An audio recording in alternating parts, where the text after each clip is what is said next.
So I recently read Role Model by Rachel Reed. It is the fifth book in the Game Changer series, and honestly, I have to say, I think it's my favorite of the series so far. I just think it's Rachel's best work all around. I think it's her best work on a technical level, in terms of the writing. I think it's her best work in terms of the character arc, especially with Troy. I feel like Troy has the most interesting and most well-developed character arc of all the guys in the Game Changer series so far.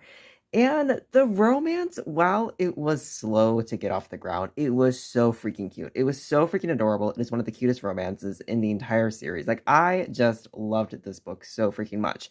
And like I said, I especially love Troy's character arc because I really liked how he wasn't like forgiven for any of his past crimes immediately off the bat. He really had to work to not only prove to himself that he was better and that he was deserving of love in the end, but that also he had to work for pretty much everybody's to win over everybody else and prove to everybody else that yes, he is trying to be a changed man and everything.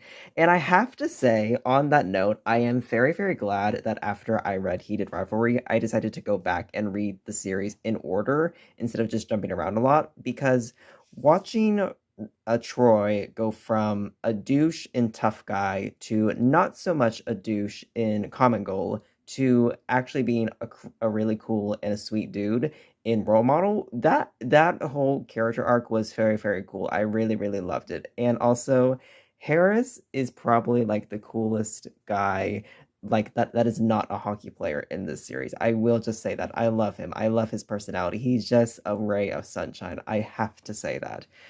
This book is just so freaking good. I feel like it is the best one of the entire series so far. So yeah. Also, I forgot to mention this, but I love how you can spot the like specific moments where Reed was definitely getting inspiration for the long game. Specifically, the captain's speech before going against New York and the whole plane thing. Like, for a fact that she was sitting there like, "Oh, I know what's going on behind the scenes with Ilya in these scenes, and this is fueling the long game." Like, that was going on in her mind when she was writing some of those scenes.